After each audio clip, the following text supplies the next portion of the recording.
Hi, Ace. Hello, How are you? I'm good. How are you?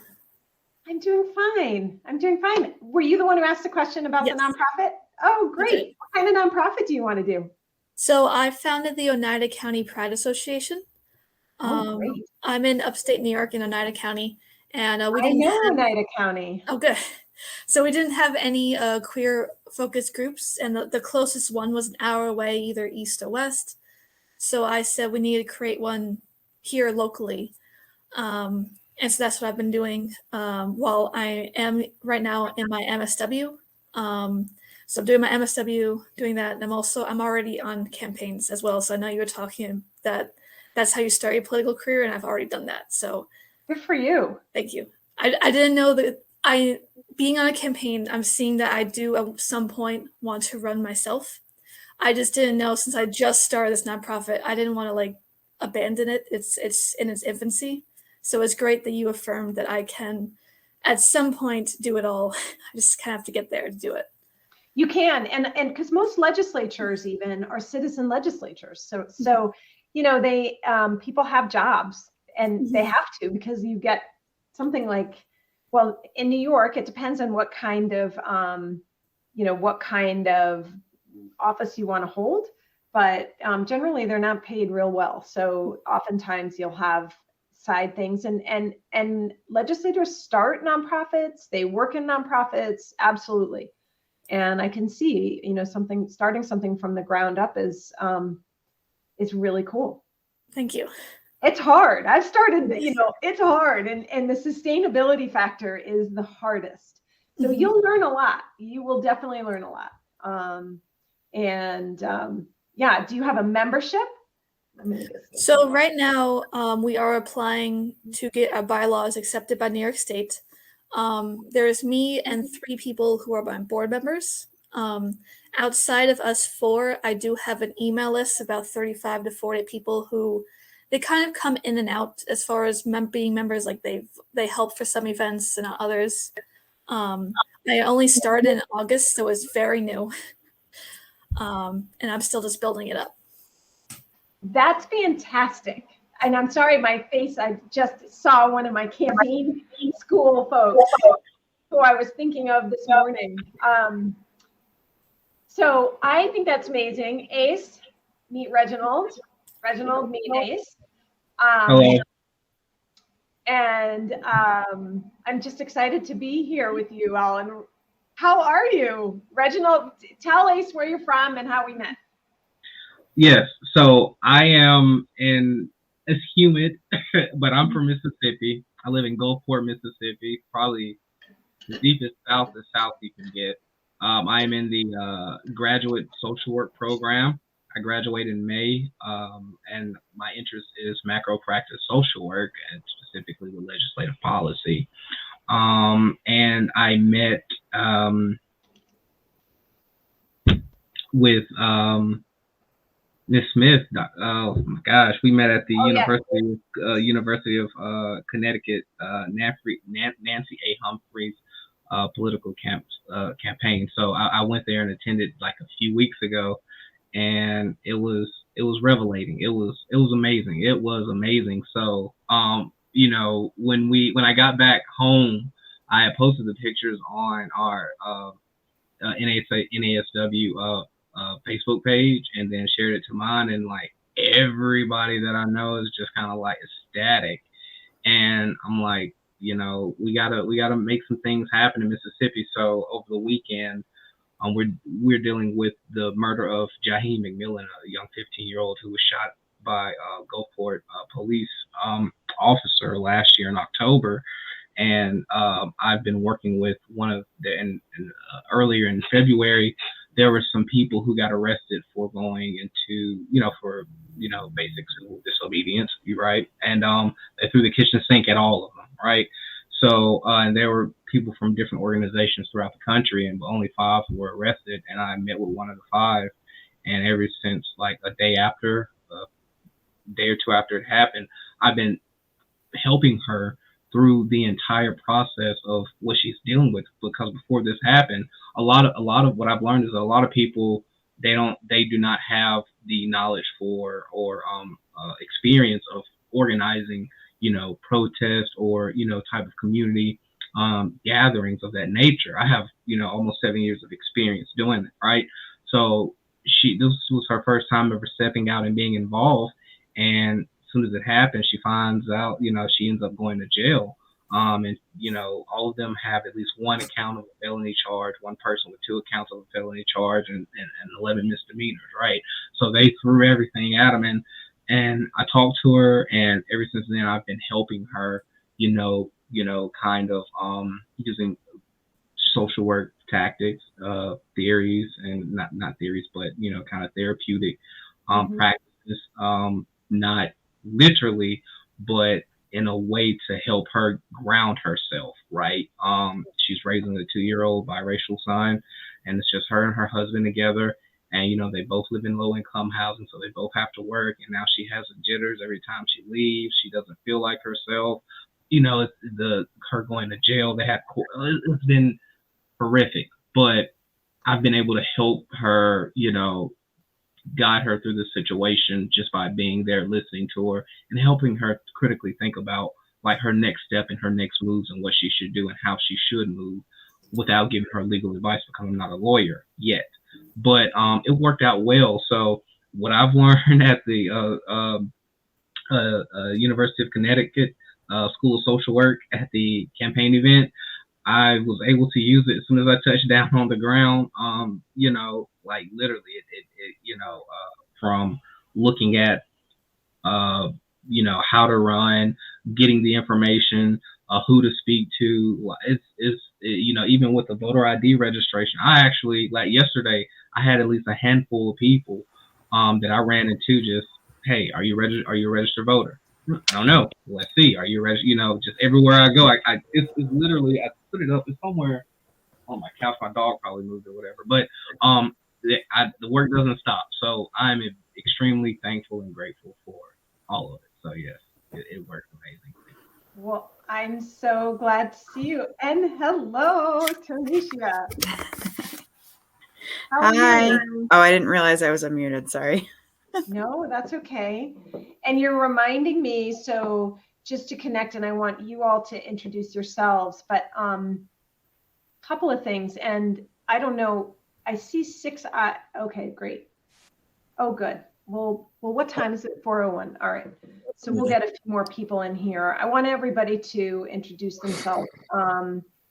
But Ace, we started, and what I've been thinking about and listening to Reginald and there are so many, the work that you're doing in terms of LGBTQ, I'm sure organizing around rights issues, whether it's community policing or policing and violence, whether it's rights that we're fighting for every single day. That organizing piece is really important. And I'm thinking, Reginald, maybe we need to do some of that at the campaign school, because part of what you're talking about is not just supporting our folks, showing up as a community member and showing up to support political power, but also how do we support those who get caught in the system, whether it's because they get arrested, because everybody is an ally when it's easy, but who are the folks who are willing to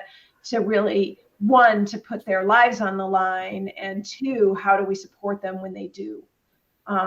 So I think that's a big question. And I would also say one other thing, because before we do introductions about organizing, is that whenever anyone goes to an event, just like Reginald said, we need to register them to vote, and we also need to get their emails, phone numbers, and names. Don't let anyone leave without building a base, because that's how you build political power for change, lasting political power. And it is how we got whooped by organizations like the Tea Party and Americans for Prosperity. It's their organizing skills and connecting people after the event. And lots of times we're really good at showing up and and then we do nothing with it. So anyway, let's Oh, and Michelle. All right, let's do a, how are you? So let's do it, introductions, where you are and what you want to talk about. Let's start with you, Michelle, since you, and then I'll go around my circle. Hi, everyone. I'm Michelle Brevant. I am a social work student, master's of social work student at Southern Connecticut, and I'm interning with the National Association of Social Work.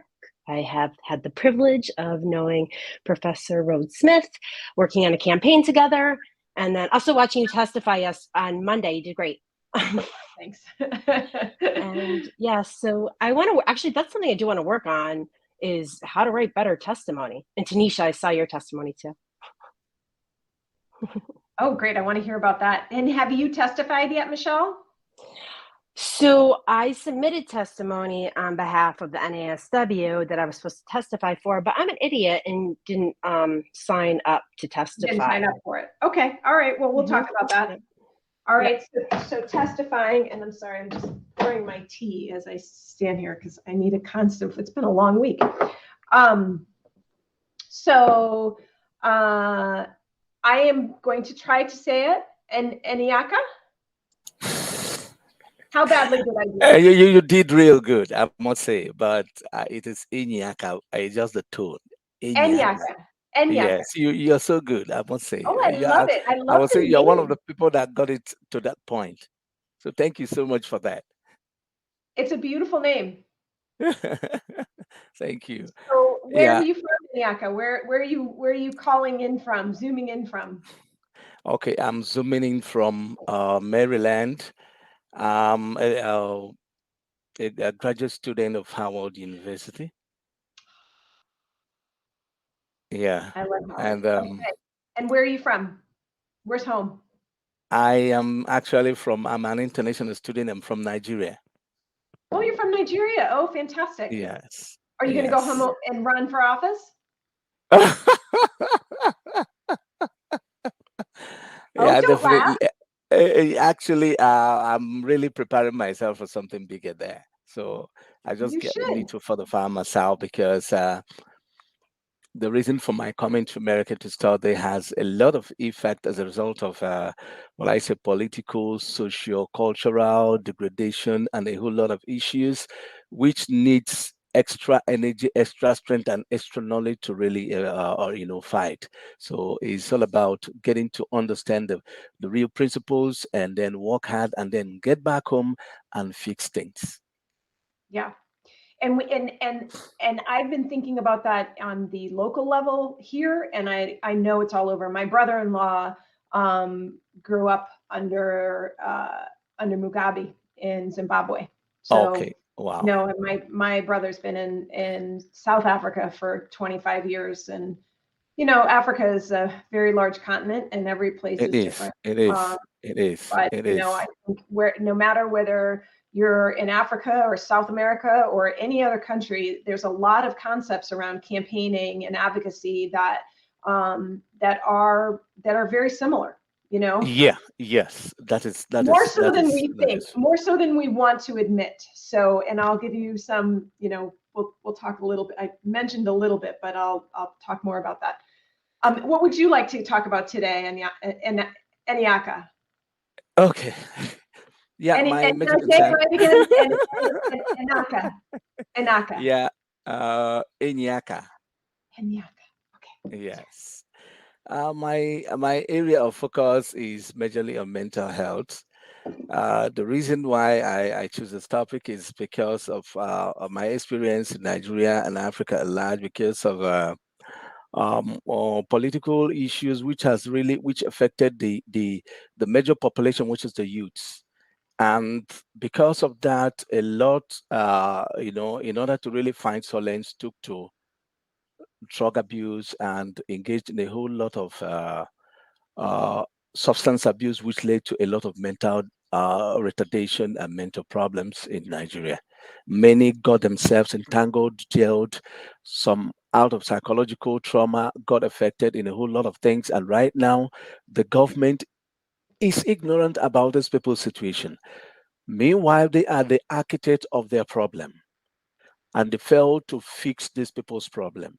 Not really that they are doing it because they want to do it. I think part of the problem is out of ignorance. They really don't know how to go about these people's issues. And that is where the issue of advocacy comes in.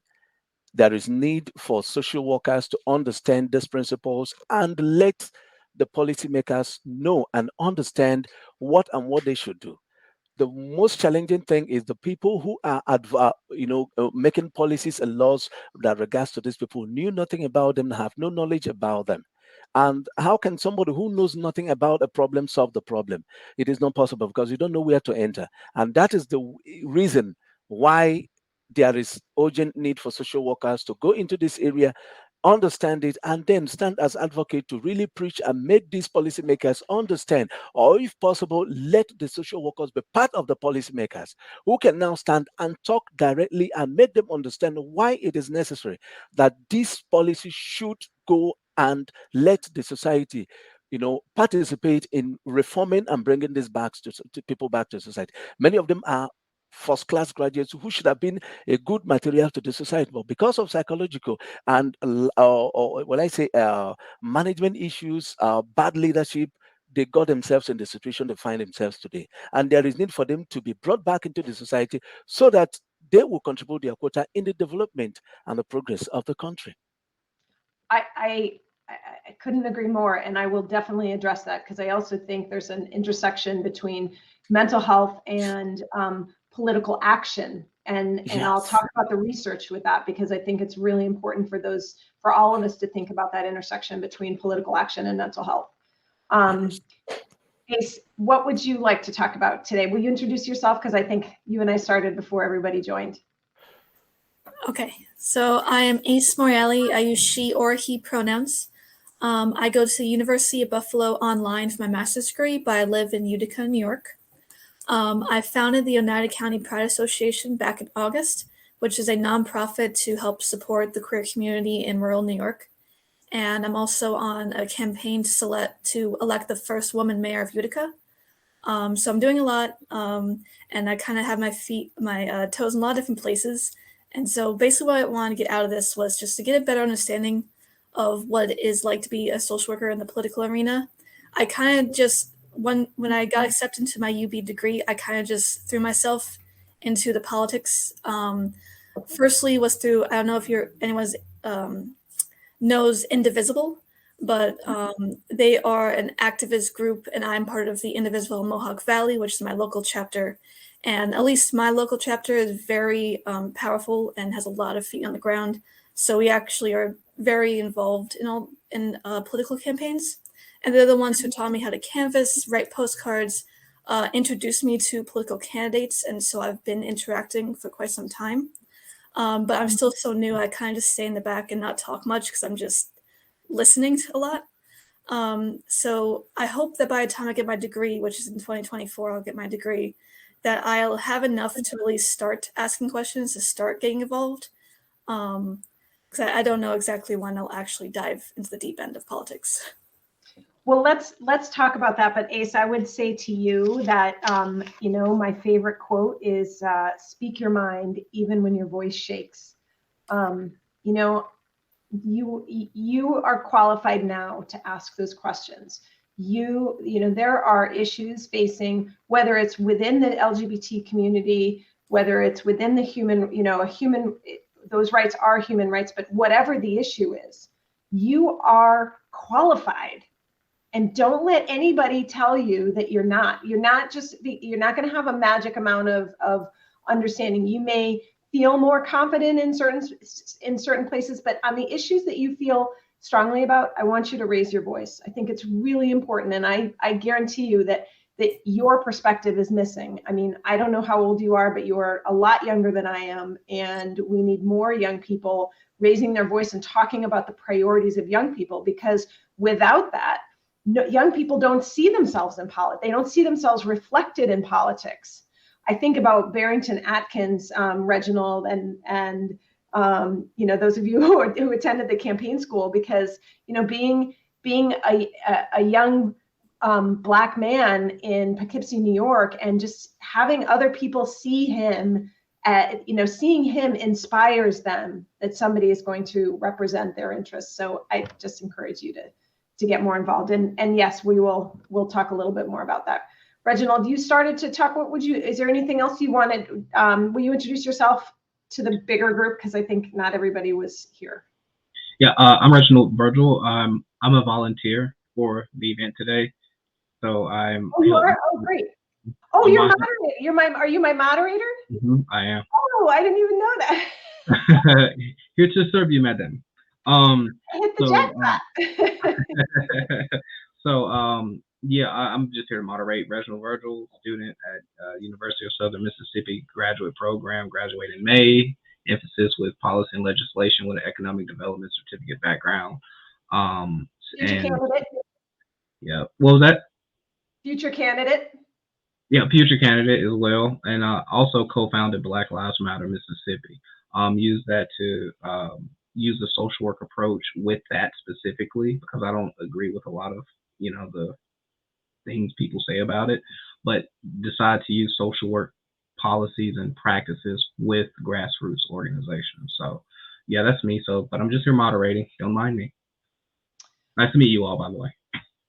Well, it's Mississippi is such an interesting place, and I think I told you this story, but I'll tell all of you. When I went down there for the first time, and I met Dr. Rayner, who is the director of the social work program at Michigan State University, and he spoke about his daughter running for office as a Democrat and how internalized that oppression was for being a Democrat, because you put a sticker on your car and your car would get keyed, and he didn't realize like they isolate you get isolated and marginalized in communities where there's power differentials, right? And so it was him explaining that he had a whole new world just volunteering on his daughter's campaign, to know that his neighbors were agreed with him and shared his values, and that there was this huge community, but it had just been,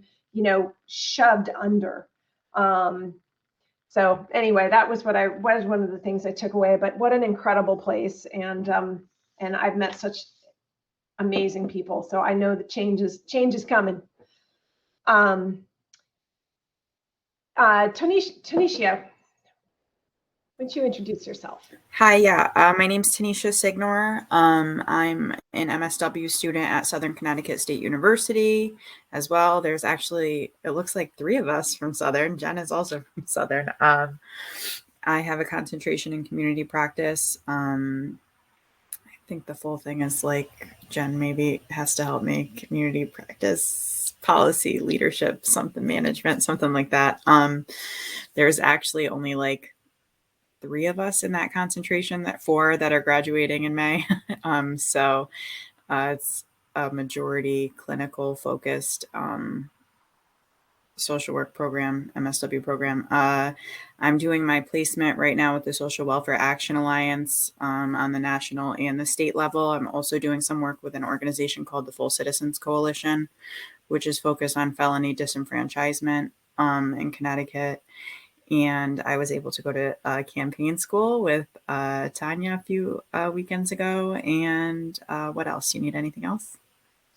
No. So we work with Full Citizens too. James Jetter. Yeah, James. Yeah, I know. I'm doing my capstone with them. Oh, fantastic. Yeah, my capstones. We're doing a grant to listening sessions with focus groups with formerly incarcerated around why they do or don't vote with Full Citizens. I'm hoping to develop a resource for parole officers on with voting rights information for people who are coming out of prison. So in Connecticut, so I'm excited. Going on weekly calls with the group that. Yeah, you had mentioned that. I would love to. I emailed you. You should have my email somewhere. I emailed you a picture of me and Jen that I sent to Tom Zach.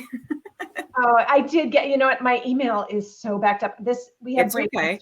So all of the things that I haven't responded to, I'm going to get to. It's totally Wait, fine. are you talking about the calls on Mondays at 12:30? Yeah. I can forward that if you want. if that helps. Okay. Yeah. I'll take it. Yeah. Put it on an email. It's going to come from the NAC.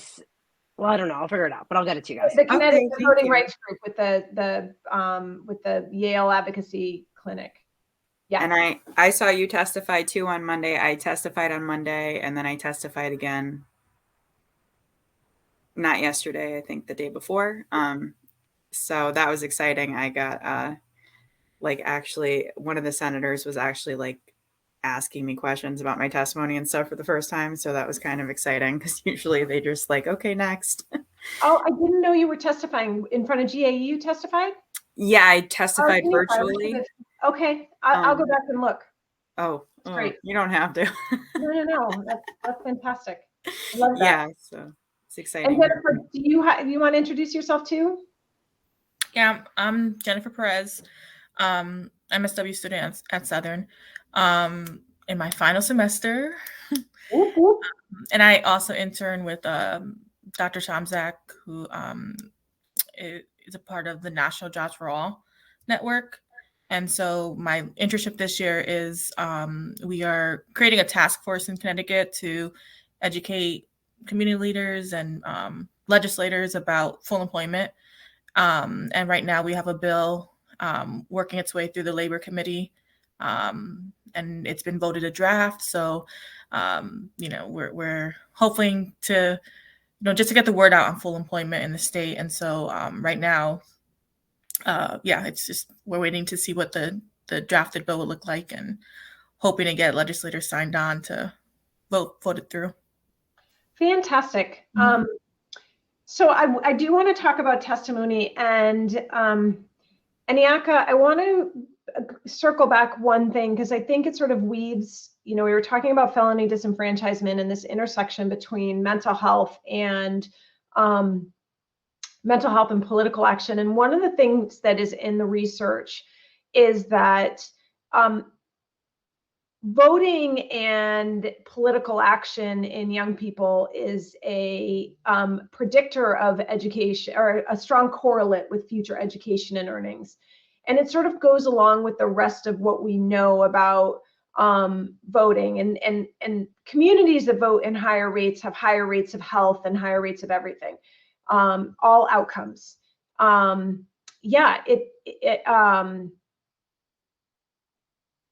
I'm sorry, I can't, I'm so bad about looking and talking. But so communities are better off when they vote. There's also data to show on the individual level that it raises your, it works to offset some of the effects of oppression and discrimination.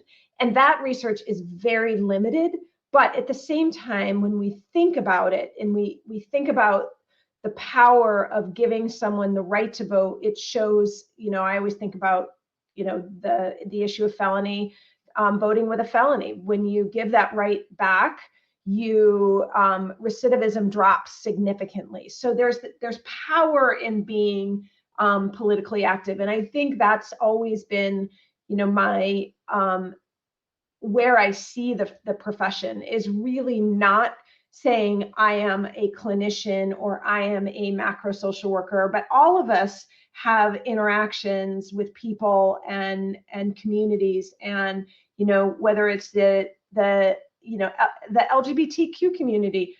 I have a trans son. I know that he gets extremely depressed looking at the news and the conversations that are happening, and it really affects his mental health. And I think being 16 is limiting for him because in some ways he's in a state that has pretty strong protections for trans rights, but he sees all of his community really struggling. And so, I think this all goes hand in hand, and really is the intersection for me.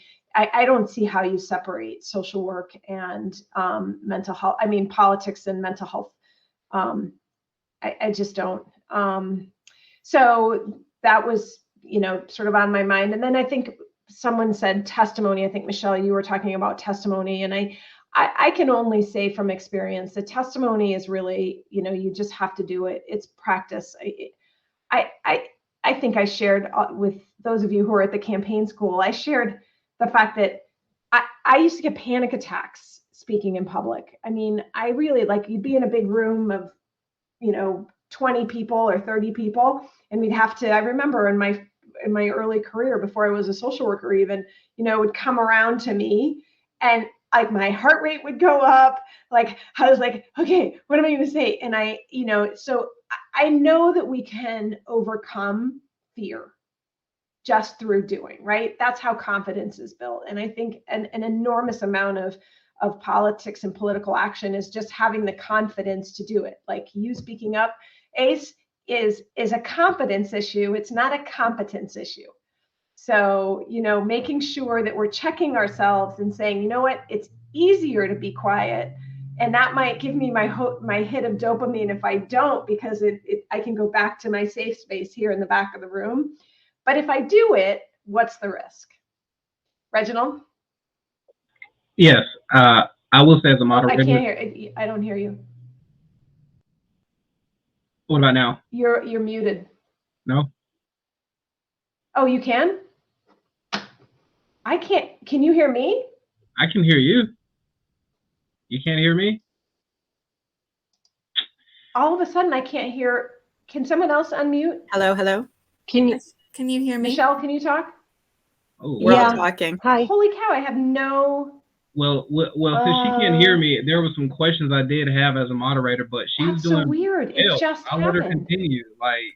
Continue. I just tell her to continue. Let me just see microphone. Can Well, she not the see the chat, microphone. Reginald? Yeah, she saw it earlier. I didn't mute anything. That's strange. Okay, I'm totally at a loss. Can you hear us now? I don't know what to do. I cannot hear any of you now. Should try to log and out I wasn't even touching and log anything. back in. That's She the should weird try to thing. leave and then come back in the room. Should I That is weird. leave and come out? Is that what you're saying? All right, I'll Yeah, leave just and come out. try that and let's see how it will work. And should I just get out of the app, or just try and should I try to connect again? Just leave the room and come back. Okay. We'll find out. How's that work? What is this on Google? What is this format? Hello. No, I still can't hear you. Okay, I'm gonna try it again. Why? I wonder what could have. This is Hopin. I think it doesn't matter. So it doesn't matter what type of browser you use, whether it's Edge, Firefox, or Google browser. It's just a program application used to stream to have a conference with a lot of attendees. Of course, it has like multiple features that one can use if they were actually there at a real conference, but it shouldn't depend on the web browser you're using. Some programs are specific about don't use, Microsoft Edge, or don't use Google Chrome with, things like that. But this one, I'm using Google Chrome for it. So, I mean, hey, Yeah. Yeah. Wait, I think Reginald, I I wanted use to know, Google did Chrome you also. come up to Connecticut for campaign school, or was it virtual? I came No, literally. it's I in came. person. It was cold. It was really cold. Yeah. It actually I was was. too. It was that weekend, which is funny because we've had a pretty mild winter. Yeah. Yeah, But I I had, think same here. Tani- Also. they had Just the Undoing mild. Racism workshop that weekend, Recovery for All. which was awesome. Yeah. If they're going to do it again in November, you guys will probably be able to attend. Yeah, I wanted to do that too, but it conflicted. If any of you have the opportunity to do Undoing Racism workshop with the People's Institute out of Louisiana, awesome. Oh, okay. Is it something one can connect online? Is it something one you can join virtual and attend the program? Sometimes they offer virtual sessions. I'll put a link to their website in the chat, okay? Okay. Okay.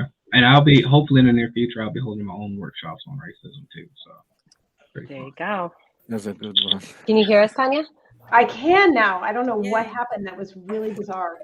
Because I could, my computer was working, but I just went out and back in. I was saying, as a moderator, there are some questions that we were given a guide to, of course, to prompt you. But no, it's totally fine. Proceed with what you're doing. It's fine. It's working. You're engaging with everyone, and I'll let you, take control I of the love bull. it. You lob one out. I think that would be great. Yeah, I'm going back on mute so you can continue. I didn't mean to interrupt you. No, I'd love for you. Is there a question? I'd love to have it. I was just gonna like add on to like what you were saying about like testifying. Because when I testified for the bill that we have up for full employment, and it was my first time, and I was like shaking the whole time. It was on Zoom too, but like afterwards, I had been in communication with the legislators through email, especially the chairwoman. And she acknowledged that after. She's like, I've been getting your emails, and great, it's good to put a face to your name, and things like that. So it was like really, to me, it was like very interesting that they even remembered my name from like emails. So Jennifer, I'm so glad you said that. And because one of the things that I spoke about in my last session too, is all the reasons for working on a campaign. And ACE was in there. And those of you who went to the campaign school will have heard this, but working on campaigns and being in touch with legislators, they help you. So when I testified in front of GAE, not only did my rep, who is a social worker, submit a bill in support of felony reenfranchisement, but she made sure to come down to be in the room when I testified. And I think that personal connection is what makes you less nervous, right? So, I mean, and it gives you every bit adds to your confidence. I think too, like I started with written, and then I did my first like verbal one, and then after that, like now I'm feeling a little bit more confident as I go on. Like my first one, I was terrified. Last one, I was like a little bit less terrified. So I'm hoping that it just kind of like gets better. It does get better. And I'll also say that there are some people that, speaking in public takes more effort. Some of my students have this gift to just get up there and be so confident and no problem. They aren't fazed at all. And I marvel at it. And I think it's just wonderful. But I think those of us who have to work a little harder, we just have to, it doesn't mean we stop. It just means we just keep doing it and keep doing it and keep doing it. That's the way I feel. May I ask if we could backtrack a bit and talk about testifying? Like how do you decide when you want to testify for, and how do you get involved in that process? So I think it depends on where you're situated. So I have one, I usually look at issues around voting rights. And so I know what's coming up. I'm connected to the advocacy groups. So if you are in New York, I would suggest, ACE, that you are connected to the statewide advocacy groups that are dealing with, let's just say for LGBT issues. You can testify on anything you want. I'm gonna put you in that box because I know that's the nonprofit you started.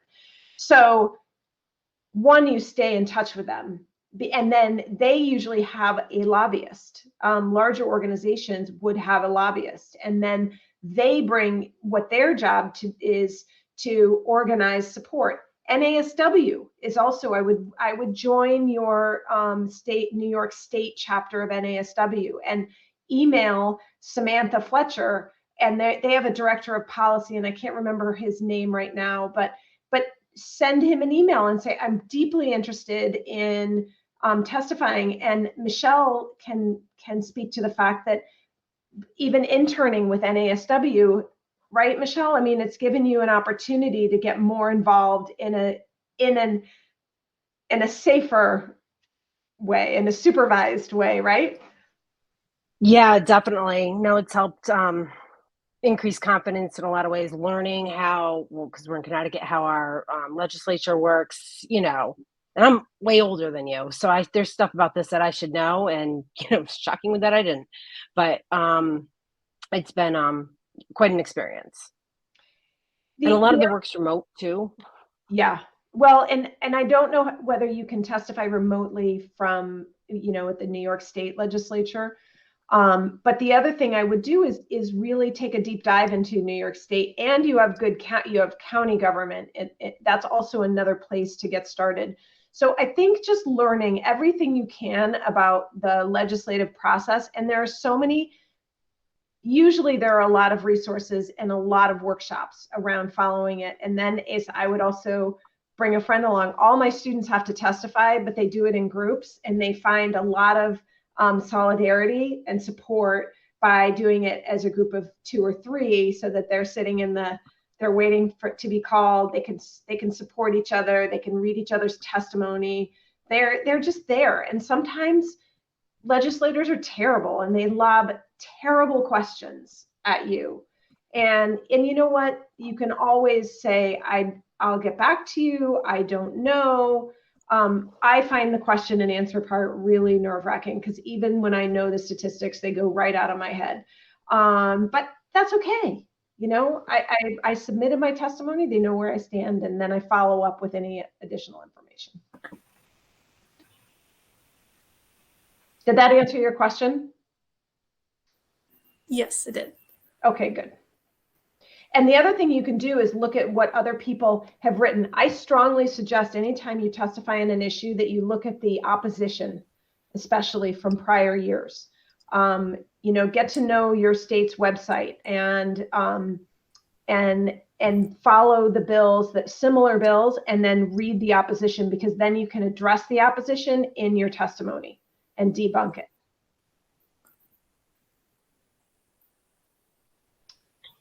What else? I was gonna say something. I don't know if it's helpful or not, but I also when you're doing your written testimony, that's like when I do my written, that's what I read from, because I'm not like confident enough yet to just like riff off. But I always put citations, to the information that I'm giving, so that if there is a question, which there was last time, I know that it's cited, and they can like go back and check what I referenced, if it's like a statistic or a fact or something like that. Yeah, agreed. And my students who testified last year, one of my interns, was it last year, 2021, testified on a bill that affected LGBT data collection. So they were encouraging, the bill was to create a task force to look at the data collected from the state agencies, something like that. And he really showed up and introduced himself through his trans identity, even though he presents as a very cisgender male. He identified himself and his identity, and then that also added credibility to his statement, and they invited him to join the task force. So it also putting us out there. We also have to think about those identities, whether we want to share that. And I would encourage everybody to sort of include something personal. I should have it occurred to me, I spent many years supporting my cousin who spent 10 years in federal prison, and watched him slowly, I don't want to say watched him slowly die. He died a very young man because of all of the barriers that he faced coming out of prison. And so those experiences shape our values too, our identities and our experiences. And I think that builds connection with legislators. All right. Nyaka, there was a question, something he wanted to talk about regarding mental health and social work, I believe, as well. I don't know if you touched on what he mentioned earlier a little bit or not. I can't remember if you did, but that was like the last question. We started to talk about it. That intersection between political action and well-being. I think, and let me stick a resource for you on voting as social work. I don't know if you've all been on the website Voting as Social Work, but I'm going to point you to something very specific. There is an annotated bibliography for those of you who want to dive into the scholarly research, and it needs to be updated actually a little bit, but there's some great stuff here. I'm going to put this in chat. On the website, Voting as Social Work, we have a Google Drive that we add research articles too. And so there's an annotated bibliography about the benefits of voting here. And voting as a social work intervention, and it's a lot. But there's some information about felony voting in here, and so Eniaka, you may find that useful. Thank you so much. So we do have questions pertaining to working on the Hill, working off the Hill, social work focus. So let's see. Well, I remember reading, I think I did read those questions really quickly, and I have to say, Reginald, I'm sorry. It's been one of those, I'm still catching up. But I think that working on the Hill is not unlike working in state office and ACE. Did anyone else come to the session on working on campaigns? Ace, I'm sorry if this is redundant for you, but I think that all of you should consider whether you want a job, like your field. Some of you are graduating, and I don't know where you're heading, and maybe you could stick that in the chat for me, like what your ideal job would be, because I think that's another connection. If I have any connections, I would love, especially those of you in Connecticut. But Ace, you said you're 2024, so next year graduating. So your next year's placement, but we belong in political positions. We're great in politics. The only Democratic socialist in the New York legislature, and I have to think of her name, but her chief of staff is a social worker, and she's a social worker. And those are great jobs to get. I think we belong. I just put up 8 in the last session because they were just on my mind, because when I walk into the legislature, right, Michelle and Tanisha and Jennifer, I mean, you walk in and you see social workers all over that building. And that's because I truly believe that that's the commitment to social work education, and that schools have to make that commitment to students to find them placements and build those pipelines. It's a lot harder for a school to have to think about finding you a supervisor if you go to a congressional office than it is if you go into a mental health clinic. But you deserve the opportunity to intern in a congressional office, for example. Were you thinking of Sandra Salazar? Yes, Julia Salazar. Yes. I went to the New York State lead yesterday and I met her. Oh, fantastic. Well, her chief of staff, as Reginald met, Veronica Cruz. Boy, was she impressive. Veronica was a powerhouse. So she's someone I would connect with if you can. Awesome. So Reginald, that question was really around positions. So did anyone dropped in where they want to work next?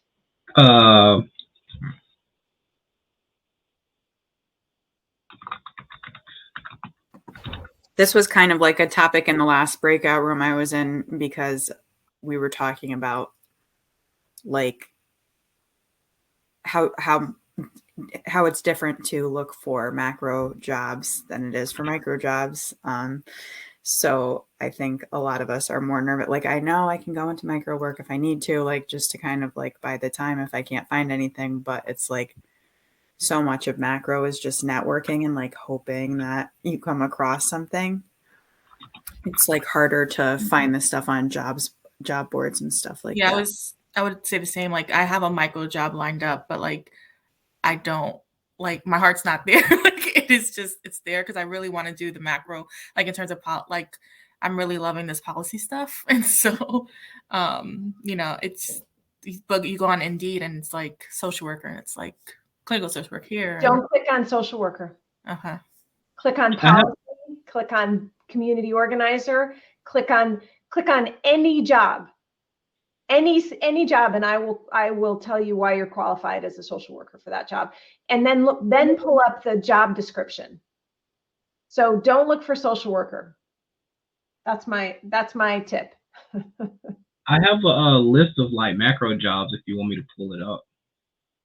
Or Sure. Okay. That would be great, because at least in UB, they kind of advertise as you should go into micro first and become macro over time. And that really isn't the career path that I want. So the idea that I can graduate and then be macro just right out of the bat would be really wonderful. Oh, Ace, you can. Believe me, you can, and you should if that's what you want to do. The thing I'll tell all of you from experience is that I don't think you need to start as a micro person, but I think that if you are working in policy on a particular issue, and let's say I'm working with, as a homeless advocate, or a housing advocate, I really need to stay close to those who are on the ground. I need to spend time as a macro social worker in shelters. I need to call the 211 line.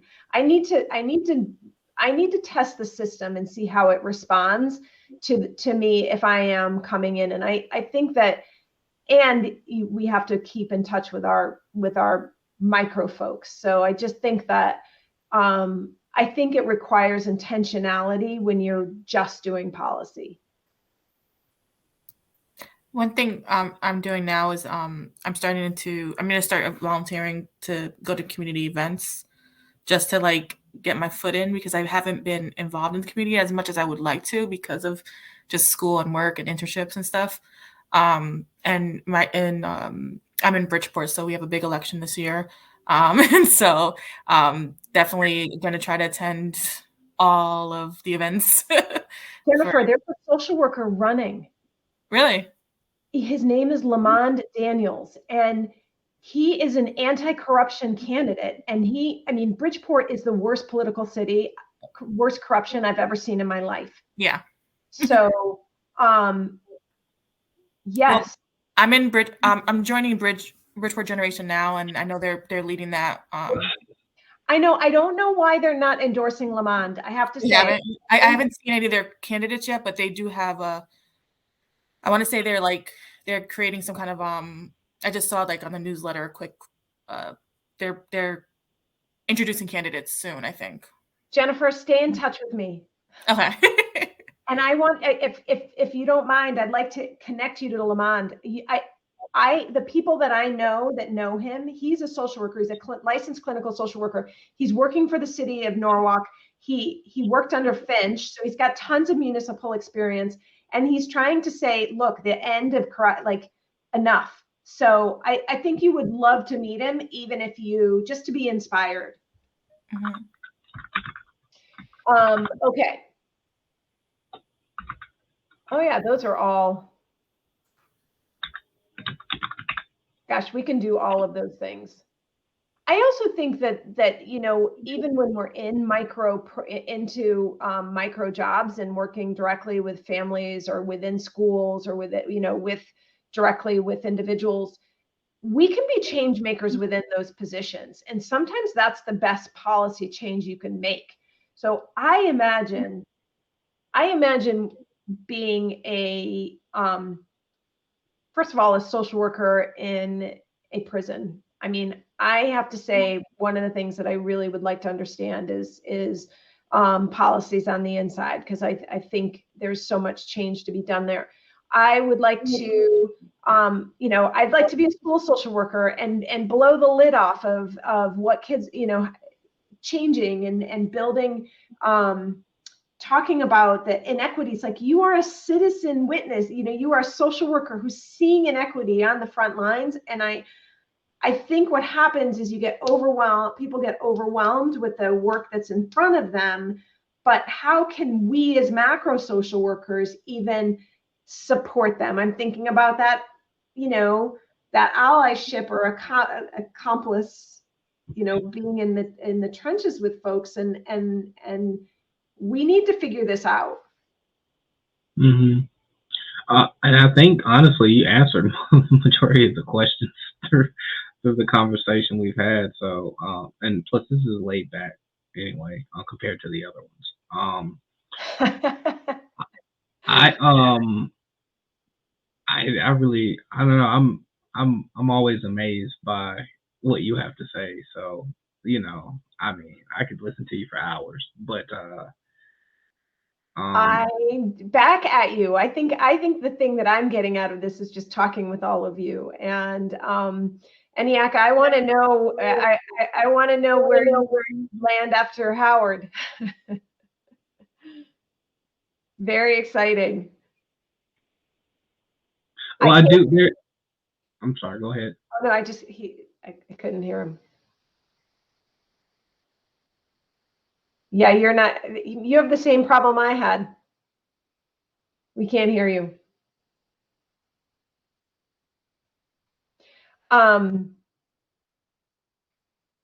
Any other last questions? Anything? So can I add everybody? Reginald, is there a way for me to get everybody's email address from here? And I can't hear you now. You're on mute. He's muted. I'm sorry. Okay. They would have to put it in here and copy and paste, and I could forward it to you. But for the most part, put the emails in here. Let me see if I can. I don't know. Okay. All right. I think it starts with Jennifer, but I don't know if I can. Anyway, I'll try to get you all. I did have a question when you're done. You can what? I had a question when you're done. Oh no, I'm done. And it's one on here, but I wanted to ask you this a while ago. But what social work skill do you mainly use when you're working with people, whether they're inside the community, outside of the community, and are those skills relatable to the code of ethics? So I encourage all of you to do, and I wonder if I have this book. Hold on. Yeah. So there are different versions of it. Is that backwards? I don't know. No. There you go. Now discover your strengths. All right. Okay. So, and there's others versions of it. There's Strengths Finder 2.0. It's the same thing. And at the back of the book, there's this code. And it's an online, it'll give you, an email or a website and a code. And the book is about strengths-based leadership. And so there's 5 different books. They're under $20 from Amazon. And they're written by Don Clifton usually. And it's the Gallup poll. And the way that they conceptualize leadership is with people's strengths. And they have 32 different domains of leadership that fall under 4 sort of categories. And I first of all think all of you should know what your strengths are in your leadership. And those categories are, there's executives, so people who, as I always say, people who get shit done. Those leaders just are the ones you call when you need something done. Communicators. Then you have people who are strategic thinkers, and really into strategy. And then you have people that are, I don't know why I'm not thinking of the last one. I'll think, relational people who are just really good at relationships. So mine's, I have 3 of my 5 strengths. 3 of them are in getting shit done. One of them is in relationships. And for me, I really see people's stories. And I ask every single person what their story is. And that is my superpower. I collect stories and then I'm a connector. So I think that, and I've learned over time what I don't like doing and I'm, even as I enter towards the end of my career, I'm seeing that I need to spend less time doing things that I'm terrible at or that I don't like, and more time in the things that I'm really good at. And I would encourage you all to think about that. I mean, certainly listening is at the core of everything. And I think we have to learn to listen to people who disagree with us. I think that is going to be, a conversation that social work needs to have. I mean, we can't half the country disagrees with our values, and how do we navigate that going forward? And I think there are some models for that in terms of deep canvassing, and some community organizers can sort of lead us down this path. But I think we have to counter the narratives. We have to remember that people who disagree with us are often living in their own silos.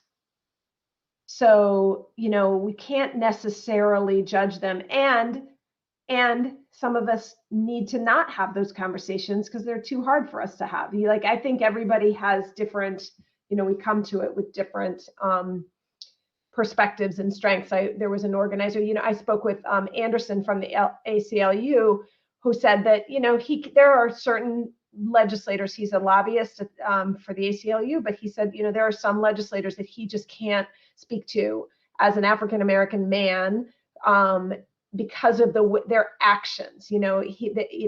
There's one or two that are just toxic human beings. And so, no, he doesn't have to do that, but maybe I do. Because maybe this calls on me to do that conversation with that toxic man, because I don't carry the same experiences that Anderson does. So anyway, I think that's a conversation we need to be having more often, and because this country is really divided, and social workers can't. We can't serve only half the country, and I would imagine you have a lot to say about this, Reginald, living in Mississippi. I mean, I've been listening to some of the things that are happening in Jackson around policing and the Capitol, and it's really disturbing. I mean, it's happening in a lot of places, but it is. But who I can't even explain. It would take another session to talk about. Yeah, it does. It does. But anyway, I know we're running out of time. Is there any last questions that you all have that I can help with, or job advice or anything like that? I'm sure you're all tired. It's been a long day and a very long week. Thank you. Thank you for talking to us and letting us stay in touch with you. Yes, thank you. It's been a pleasure, and it's just such a pleasure to get to know all of you. And Yaka, I don't know why I still can't hear you. Oh man, that stinks. But I hope that I'm going to be looking for you in the news, because I want to see you leading Nigeria's social justice movement, values-based leadership. Yeah. I think you will change the world there, and they need you.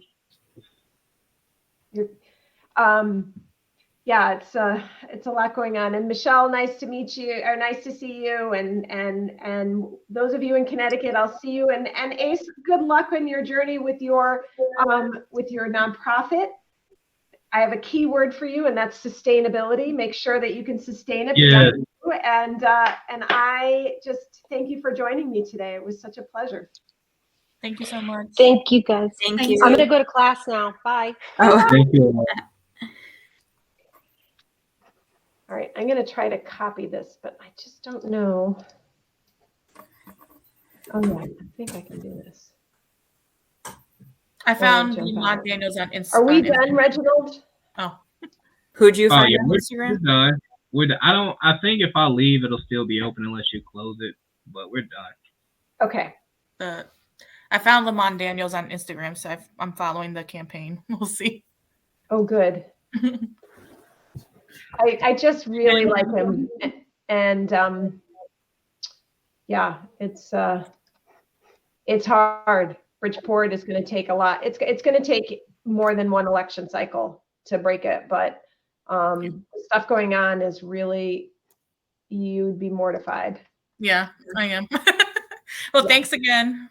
All right. Well, thank you, and loved seeing you all, and more to come.